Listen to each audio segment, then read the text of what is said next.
महाराज को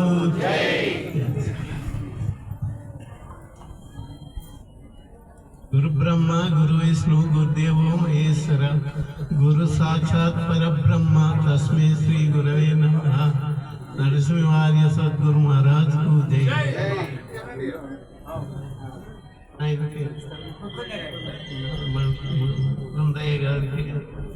ద్వాదశి నమస్కారాలు మీ అందరికి కూడా నా యొక్క ద్వాదశి నమస్కారాలు। ఈ జన్మ రావడమే నేననే అహంకారం, ఈ జన్మకు ఈ జన్మలో ఆశతో వచ్చినటువంటి జన్మ, ఇది ఆశతోనే వచ్చింది కనుక ఈ ఆశను పోగొట్టుకోవడానికి గురుపాదం పట్టాము। ఈ గురుపాదం పట్టడం కూడా అందరికీ రాదు, అందరికీ దొరకదు। ఆశతోని ప్రపంచం అంతా పుట్టింది కానీ ఆశతోనే ఉండి ఆశతోనే ముందుకుంటూనే ఎవడో ఏ జన్మ పుణ్యంతోటో ఈ దాంట్లోకి ఇట్లా వచ్చినారు। మీరంతా కూడా అటువంటి యువకులై ఉన్నారు కనుక ఈ నేననే అహంకారం పోవాలంటే నేననే రోగము నీకు పూనియున్నది రన్నయ్యో మానుగా ముకుందయార్యుల మందు దినిలో రన్నయ్యో అంటే నేననే రోగంతోనూ ఉన్నది కనుక ఈ నేననే రోగము గురుపాదం పట్టినప్పుడే పోతారు।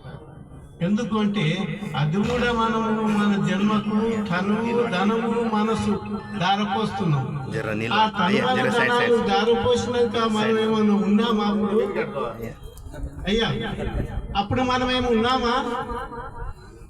ఏం లేము, ఏది లేదు, ఏది లేని దాంట్లో నేను ఎట్లుంటాను? ఇంకా అంతా గురు స్వరూపమే అయిపోయింది। అట్లా నేను ఏం లేనటువంటి స్థితి పొందింది ఈ గురువు యొక్క ఆజ్ఞ ప్రకారం। ఇది ఎప్పుడైతే మనము ఈ తన్మనతనాలు ఇచ్చినాము, ఏదో గురుజాలు చెప్పిండ్రు నేను ఇచ్చిన భావన కాదు, ఇది ధర్మానుసారంగా ఇచ్చినందుకే మనం సచ్చినట్టున్నాం। అది ఇవ్వకపోతే మనం సావలేము। ఆనాడే మనం సచ్చినోళ్ళం అవుతాం, సచ్చినాడు సచ్చినోడు కాదు। ఏనాడైతే మనం గురుపాదం పట్టుకొని మన తనుధనాలు ఇచ్చినామో ఆనాడే మనం చచ్చిపోయిన వాళ్ళం। అటువంటి స్థితి పొంది ఉన్నటువంటి ఈనాడు మహాయోగ్యులైనటువంటి వాళ్ళకే ఇది వినడము కనడము, దీనివల్ల అన్ని సంసారాలు కూడా వాళ్లకు జయాపజయంతో నడుస్తాయి। ఏ దాని మీద ఆశ లేకుంటే ఎవరైతే ఆ గురు స్థాపంలో ఉండి ఆ గురు ధ్యానంలో ఉన్న వాళ్ళకు ఆ సంసారం అనేది వాడి ఆ గురుమూర్తి నూకపోతాడు। మనం ఏ సంసారం మీద రాజ్యపడవలసిన అవసరమే లేదు, మనకు అది అనుభవంతో వస్తుంది। ఆ గురుమూర్తి ఆ జ్ఞానాన్ని తెలుసుకున్నాడు, ఆహా నిజమేరా నేను ఆయన పూజ చేస్తే నా పని నా పనులని ఆ గురుమూర్తి ఎట్లా నడిపిస్తున్నాడు చూడు అన్న భావనతో ఉంటారు। ఏ ఆశ లేకుండా ఉన్నట్టు మనకు ఆ భగవంతుడికే వచ్చింది। ఆ భగవంతుడు నా యందు ఉన్నాడు కదా, నన్ను ఇంత ఇదిగా చూస్తున్నాడు అంటని చెప్పేసి వాడే నీకు సర్వ విధాలు కలుగజేస్తున్నాడు, నిన్ను సర్వ విధాల ఈ మందిరాలు ఇవన్నీ ఆ గురుమూర్తి అనుగ్రహంతో అంటాను ఎట్లా చెప్పిండు? ఆయన కర్మతోని ఆయన పనులు ఆయన పూజలు ఆయన చేసుకుంటూ ఉన్నందుకే ఆడు నా పూజలు ఉన్నాడు కనుక వాటిని చేయడం నా ధర్మం అంటని ఆ పరమాత్ముడైనటువంటి గురుమూర్తి అన్ని విధాల మనకు కలుగజేస్తాడు। ఇప్పుడు ఈ తనుమానధనాలు ఇచ్చిన వాళ్ళు చనిపోతారు, ఈ దియ్యనాలు కూడా చనిపోతారు। ఎవరు చనిపోరని కాదు, అందరికీ సాగు ఉన్నది। కాకపోతే మన తనుమానధనాలు ఇచ్చినోడు వాడు కూడా ఒక దినం చచ్చిపోతాడు। అయితే ఆడు కాలం వచ్చింది, ఆ సమయానికి తాను కూడా ఆ ప్రాణం పోయింది। దగ్గరకు వచ్చిండు, అక్కడ రాగానే ఆయన ప్రాణం పోయింది। పోతే అక్కడికి ఆ యమధర్మరాజు వచ్చిండట, వచ్చి వానికి పాశం వేస్తుండట। ఆ పాశం వేస్తుంటే వానికి తగులుతలేదు। ఇక్కడ ఉన్న వాళ్ళంతా అటువంటి వాళ్ళే, అన్ని కూడా తనుమనధనాలు ఇచ్చినటువంటి వాళ్ళే, ఎవరు కూడా భయపడటం లేదు, అంతా కూడా యోగ్యంతో ఉన్నారు।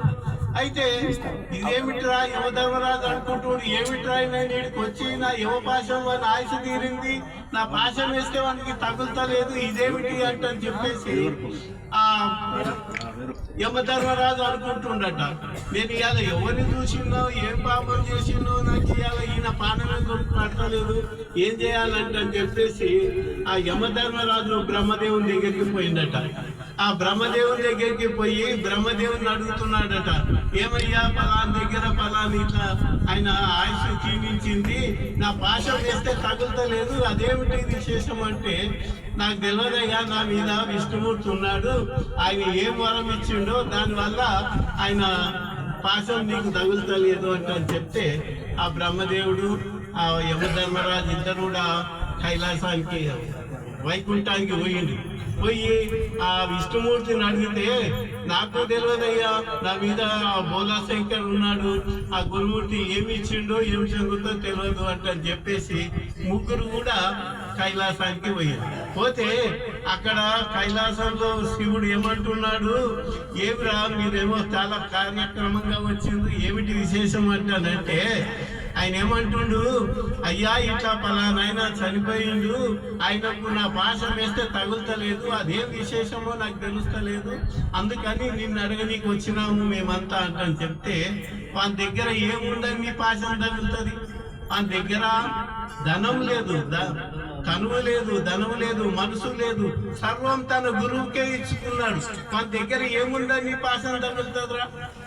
ఇవన్నీ ఉన్నోడు యమధర్మంతో అన్ని కూడా ధర్మానుసారంగా తప్పి అధర్మంతో చేసేవానికి నీ పాశం తగులుతుందే గాని, వాడు ప్రపంచంలో వీని ముంచి వాని గుంజుగా దీని గుంజుగా తినడానికి పాశం తగులుతుంది, ఈ మోసం చేసిన వాడికి తగులుతుంది కానీ వాడు ఏ మోసం లేదు, వాడు తనువు ధనము మనసు అంతా కూడా గురువుకి ఇచ్చినోడయిండు కనుక వాళ్ళు అటువంటి దగ్గరికి నువ్వు పోయేది లేదు, వాళ్ళకి ఆ పాశాలు తగిలేది లేదు. కనుక మనమంతా అటువంటి వాళ్ళం కనుక ఎప్పుడు కూడా ఆ గురుమూర్తి పాదం ఎప్పుడు మరవకుంటుంటే అన్ని విధాల స్వర్గంలో ఉన్న వాళ్ళం మనమే, ఇంకా వేరే స్వర్గం లేదు, వేరే నరకం లేదు, దీనికంటే ఎక్కువ నరకం ఇంకోటి లేదు, దీనికంటే స్వర్గం ఇంకోటి లేదు. కనుక ఇవన్నీ కూడా గురుమూర్తి అనుగ్రహంతోనే వచ్చినాయి కనుక సద్గురు మహారాజ్కు